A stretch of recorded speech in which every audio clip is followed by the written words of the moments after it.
Welcome, Sophists. I am Reactor Royorazo, and together with me is Hainelin Salvo, and today we will be discussing about the Calabarzon's 4 major Earth spheres.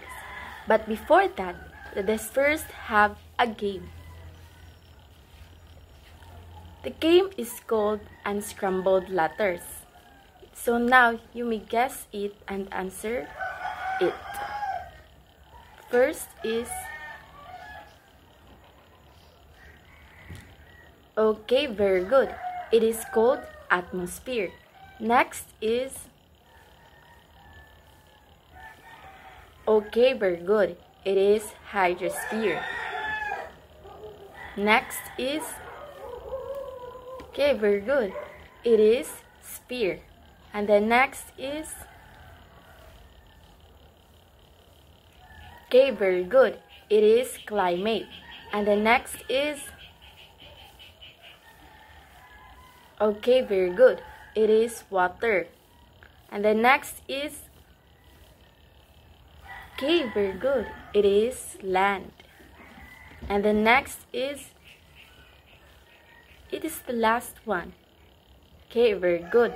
Ecosystem. And for that, you will receive the prize. Let us now move on to Calabarzon. It is the industrial powerhouse and cradle of heroes. Now, why Calabarzon is an industrial powerhouse? Because of its strategic location. Like it is very close to Metro Manila, making it easier for company to transport goods, materials, and workers. And also, it has the presence of huge industrial parks. Like Calabarzon hosts some of the largest industrial zones in the Philippines, especially in Laguna, Cavite, and Batangas. And also, these zones house multinational factories including electronics, automotive parts, semiconductors, food processing, and manufacturing firms. And now I will read first the learning objective. After the lessons, students should be able to identify the characteristics of Calabarzon's 4 spheres and explain how each sphere affects regions, environment, and way of life, and recognize environmental issues related to these spheres, and appreciate the importance of protecting Calabarzon's natural systems. What to know about Calabarzon? Calabarzon is an acronym for the 5 provinces, which is the Cavite, Laguna, Batangas, Rizal, and Quezon. And as what I've said, it is strategically located immediately southeast of Metro Manila. So this Calabarzon is also part of Luzon, and it is an industrial powerhouse, and it has so many water formations that are very attractive or like tourist spot. And now, what to know about Calabarzon or its significance?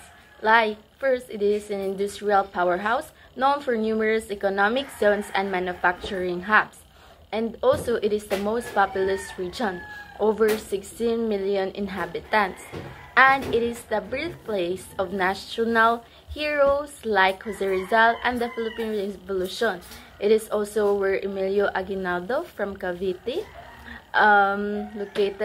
located his house, and also Apolinario Mabini from Batangas. Calabarzon also faces constant threat from Taal volcano, pollution, and vulnerability to typhoons and massive flooding. The atmosphere of Calabarzon. Now, what is the climate there, or the atmosphere there in Calabarzon? Tropical monsoon climate with high temperatures and humidity year-round. Since the Philippines is a tropical country, it only experiences rainy and dry season. And the seasons are generally divided into 2, like the dry season from November to April and wet or rainy season from May to October. And its mean annual temperature is around 26.6 degrees Celsius and the 28.3 degrees Celsius. Now, the changes and impacts of the atmosphere or the climate change. So, the Calabarzon experiences more intense rainfall and prolonged hot and dry periods because it is a type 2 or type 4 types of its atmosphere, and also it increases vulnerability to massive flooding since there is a prolonged like rainy season. It is more likely to flood, and also disrupts transportation because of prolonged raining, and the impacts of the agricultural sectors like crop damage and reduced yields like for the typhoons and La Nina and El Nino. The atmospheric hazards. So the Calabarzon or the people in Calabarzon is highly susceptible to tropical cyclones or typhoon since the Philippines is close to Pacific Ocean, and also it brings strong winds and torrential rainfall and storm surges, and also the typhoon events like from Glinda in 2014 and Rolly in 2020 caused severe damage to crops, homes, and power lines. Like many livelihoods has been damaged because of that typhoon.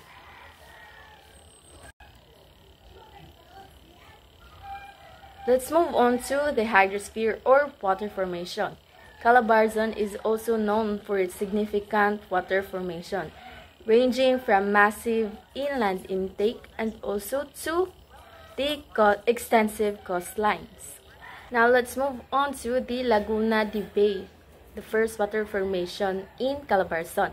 It is the largest lake in the Philippines, bordering from Laguna and Rizal. And it is not only the largest lake, it is also helpful to the people around it. It serves as an irrigation for the farmers or the lands and crops there, and also it serves as a basin. Like when there is flooding, it will intake all those flood. We also have the Taal Lake and Volcano, an iconic caldera lake in Batangas, and it is also helpful to the economy of Calabarzon because of tourism. We also have the Pagsanjan Falls with its famous feared waterfalls, and it is helpful also to the Calabarzon people because of its tourism. Now for the coastal features of the Calabarzon. We have the Bird Island Passage, which is also internationally recognized because as the center of the marine biodiversity from south of Batangas because of its immersive and it is rich in natural resources. We also have the coastlines, the Cavite borders, Manila Bay, while Quezon forces the Philippine Sea and the Lamon Bay. The benefits for it is crucial for fishing, island transportation, or domestic and industrial water supply like for irrigation and tourism. For the hazards and issues of the water formation or hydrosphere in Calabarzon. The water quality degradation. The industrial and domestic pollution leads to millions of tons of waste and untreated waste water flowing into Laguna de Bay and Manila de Bay. As we see, no, because of that or the tourism or industrialization, there are many waste and pollution, and also it also causes high levels of fecal coliform, heavy metals, and reduced fishery productivity because some of the fish might die from that pollution. Also, the land use impact like the illegal logging and land conversion cause heavy siltation, reducing the depth of Laguna de Bay and increasing annual flooding. Like the illegal logging, it will cause deforestation, and because of that, it will cause a flood or annual flooding. So whenever there is a heavy rain or a typhoons, they are really prone to flooding. For the volcanic hazard, the 2020 Taal eruption caused arsenic contamination of groundwater in surrounding communities and creating a major public crisis. Like when there is a volcano that will erupt, it will really disrupt the people's way of living and their livelihood there. We also have the sustainability crisis, high vulnerability of fresh water resources due to intensifying demand and unsustainable around of these waters. Our attention to the solid Earth layer, the lithosphere or geosphere. This is the foundation of the region, defining its landscape and risk. Calabar Zone has highly varied and active topography. This dynamic landscape is largely due to its geographical location along the infamous Pacific Ring of Fire. Now let's proceed to the next slide, which is the lithosphere or geosphere topography and resources, specifically the land key formations. The region's topography can be broken down into three major types of land formation. First one is the mountain ranges. We have the rugged backbone of the Sierra Madre mountain range running through Rizal and Quezon. The second one is the volcanic peaks, most famously the Taal volcano, a complex system sitting within a large caldera. We also have another significant peaks like Mount Makiling in Laguna and Mount Banahaw shared between Laguna and Quezon. The third one is the lowlands. Extensive alluvial plains can be found near Laguna, the bay, which are crucial for agriculture and settlement. Now let's proceed to the next slide, which is the lithosphere, geosphere, topography and resources, specifically in benefits to economy. Crucially, the geosphere provides significantly benefits to Calabarzon's economy, like the fertile soil. The volcanic areas provide highly fertile soil, making them perfect for cultivation, high-value crops such as coffee and varied fruits. Next is the energy. The region harnesses geothermal activity for renewable power generation, contributing to the country's sustainable energy mix. The next is resources. It is rich in mineral deposits like sand, gravel, and marble, which are essential building blocks for the region's massive infrastructure development. Let's proceed to the next slide, which is the issues and hazards. However, this active geology comes with major natural risks. First is the Taal volcano eruptions. This is a recurring and highly destructive hazard. Past eruptions like those in 1754 and 1911 and the most recent one in 2020 have drastically reshaped the land and required the mass displacement of the residents. The second one is the seismic threat. Due to its location on the Ring of Fire, the region has high and a vulnerability to earthquakes with key infrastructure situated near active fault lines. The third one is the landslides. Major landslides are common. These are typically triggered by a combination of factors like the tremors from earthquakes and the intense rainfall from typhoons falling in the region's unstable slopes. Let's proceed to the next slide, which is the issues and hazard of man-made issues. Beyond natural risks, human activities are creating their own set of geosphere hazards. The first one is the unchecked land use conversion. The rapid expansion of housing and industry lead to the unchecked conversion of land. This erodes prime agricultural areas and dangerously destabilizes critical slopes. The second one is the deforestation. Illegal logging in watershed areas severely worsens soil erosion and exacerbates the risk of flood risk in the lowlands. The third one is the resource depletion. The region's industrial expansion has led to aggressive quarrying and mining for mineral resources. This rapid large-scale extraction is quickly changing and sometimes damaging the natural landscape. The lithosphere of Calabarzon is a double-edged sword. It offers rich resources and fertile land that drive the economy, but it simultaneously imposes severe risks from volcanoes and earthquakes. Moreover, human development must be carefully managed to prevent further erosion and instability. Before we dive into the specific challenges of the region, we must first understand the fundamental asset we are discussing, which is the biosphere. The biosphere is the global ecological system that integrates all living beings and their relationships. It includes the crucial interactions of life and the key elements of the earth, the lithosphere or rock, the hydrosphere or water, and the atmosphere or air. The biosphere is where our life, our environment, and our livelihoods meet. In our focus, this system supports extraordinary ecosystems and a vibrant local economy. Diverse ecosystems. Our region is blessed with incredibly diverse and vital ecosystems. First is the terrestrial ecosystems. The land is home to the tropical rainforests of the Sierra Madre and unique volcanic-based forests, notably found in Mount Makili and Mount Banao. These mountain systems are critical watersheds. Second is the freshwater ecosystems. Our inland water bodies are vital economic hubs.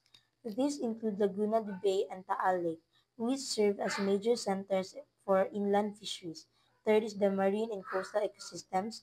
Our coast features valuable resources including mangrove forests and extensive coral reef systems. These are found along the coast of Batangas, Cavite, and Quezon, providing natural protection and marine diversity. The intertwined livelihoods. The rich ecosystems are not just scenic backdrops, they are the foundation for the region's intertwined livelihoods. First, the agriculture. Thanks to the region's fertile soils, agriculture is a major sector. It utilizes this natural wealth for the cultivation of crops like rice, coffee, and coconut. Second, the fishery. The extensive water bodies support a dominant fishery livelihood. This is specifically true around Laguna de Bay and the coastal provinces, supporting both wild catch and aquaculture operations. Third is tourism. Finally, the region's natural beauty has fueled a robust tourism sector. Key examples include the scenic views in Tagaytay and the popular Batangas dive spot, bringing in revenue and showcasing the natural wonders. These relationships between our biosphere and our livelihoods is delicate. Protecting one is essential for sustaining the other. The Sierra Madre's Luzon backbone. The tropical rainforest of the Sierra Madre was a critical part of the region's terrestrial ecosystems. The Sierra Madre is the longest mountain range in the Philippines, running over 540 kilometers along the eastern backbone of Luzon. It spans multiple regions, including the Calabar Zone, specifically the provinces of Rizal, Laguna, and Quezon. It serves as Luzon's natural fortress and the first line of defense against powerful tropical cyclones coming from the Pacific Ocean.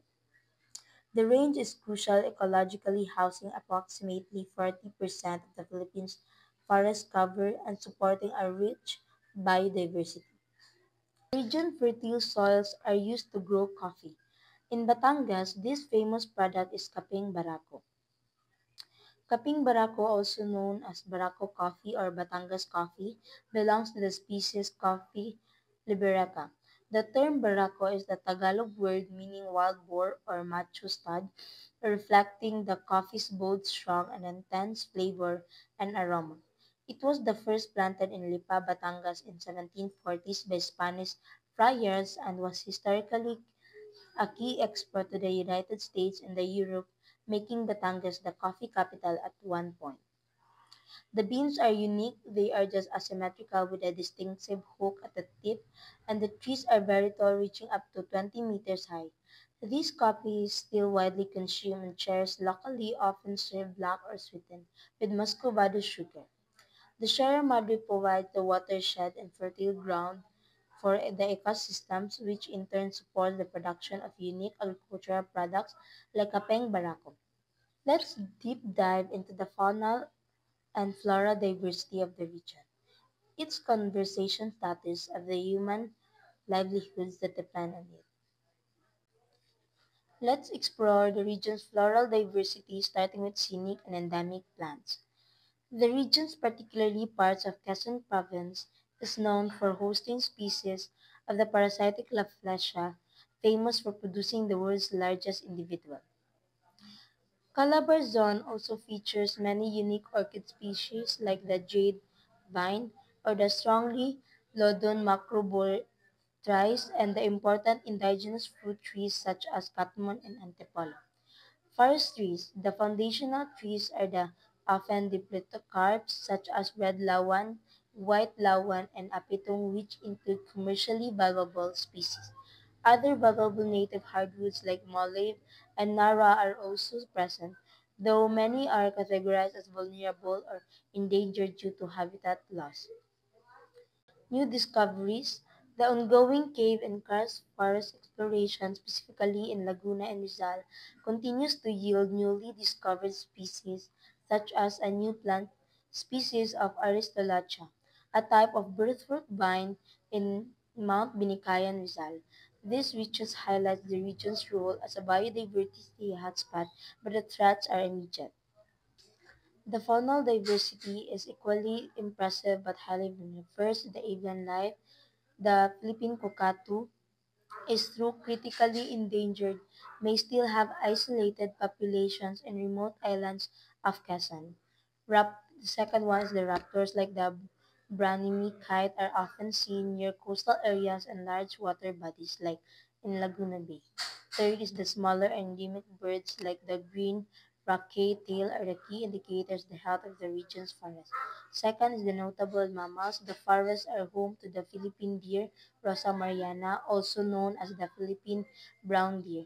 Caves and forests host significant bat populations, including the majestic golden crown or the flying fox, one of the largest bat species in the world which is listed as endangered. The native Philippine macaque is commonly found near human settlements. Third is the aquatic life. Taal Lake, Batangas is the unique and only habitat for the endemic freshwater sardine, the Sardiniella tawilis. Alarmingly, this unique species is now classified as critically endangered. Fourth is the reptiles and amphibians. The region's karst and cave systems are home to unique species, including a recently identified new insect species, the Philippines spiny stick insect. This remarkable biodiversity is under severe pressure. The greatest threats stem from the high population density and rapid urbanization of the Calabarzon region. First is the threat, second is the habitat loss, conversion of forests, agriculture, housing, and infrastructure. Third is the pollution, industrial and agricultural runoff entering water bodies, particularly in Laguna de Bay and coastal areas. Fourth is poaching or illegal logging, pressures on threatened species and primary forest cover. Fifth is the climate change impact. Escalating disturbances make coastal zones vulnerable to storm surges and uplands prone to more severe landslides. Six is the conservation areas. Key areas like the Mount Makiling Forest Reserve and the Pamitinan Protective Landscapes are vital for the survival of the region's unique and threatened flora and fauna. Next is call to action. Moving towards a resilient Calabar zone requires immediate and sustained action. Integrate disaster risk reduction and climate change adaptation into all development planning. Second is focus on massive reforestation to regenerate degraded forest lands and improve watershed capacity. Third is implement strict land use planning and pollution control measures to protect this irreplaceable biodiversity. The protection of this unique plant and animal species is directly linked to the sustainability of the region's core livelihoods. Let's look at the pressures facing the region's biosphere. The threats are immediate and interconnected. First is the habitat loss and urbanization. Unplanned and rapid urbanization is causing continuous habitat loss and fragmentation. This is pushing many of the region's endemic species, the ones found nowhere else, to the very brink of extinction. Second is the polluted aquatic degradation. Our major water systems are under severe stress. Water pollution in Laguna de Bay from untreated waste is continuous degrading water quality and causing massive fish kills, directly impacting local livelihoods and food security. Third is unsustainable practices. The critical ecosystems of Taal Lake are being threatened by the unsustainable fishing methods and high-density aquaculture. Furthermore, we are seeing a historical rapid conversion of our remaining forests into agricultural land, leading to soil erosion and loss of vital natural cover. Fourth is climate change impact. Finally, and perhaps most critically, climate change is escalating disturbances. This makes our coastal zones highly vulnerable to powerful storm surges, while our uplands are becoming prone to more frequent and severe landslides. Next is the path to resilience. The good news is that these challenges have clear solutions. Achieving a resilient Calabar zone is not an optional, it is a necessity. This requires an immediate action to call. First, we must integrate. We need to start planning with the disaster risk reduction and climate change adaptation must be integrated seamlessly into all development planning moving forward. Second, we must sustain. We need sustained efforts in environmental governance and ensure that our economic development is truly inclusive. It cannot come at the expense of our natural wealth. Third, we must regenerate. We must focus on massive reforestation to repair degraded forest lands and dramatically improve our watershed capacity, which is our natural defense against floods and droughts. And finally, we must enforce. This means we must implement strict land use planning and robust pollution control measures across the board to effectively protect the region's irreplaceable biodiversity. The future of Calabar Zone is dependent on the decisions we make today. We have the solutions. Now we must find the will to implement them. That would be all. Thank you, everyone.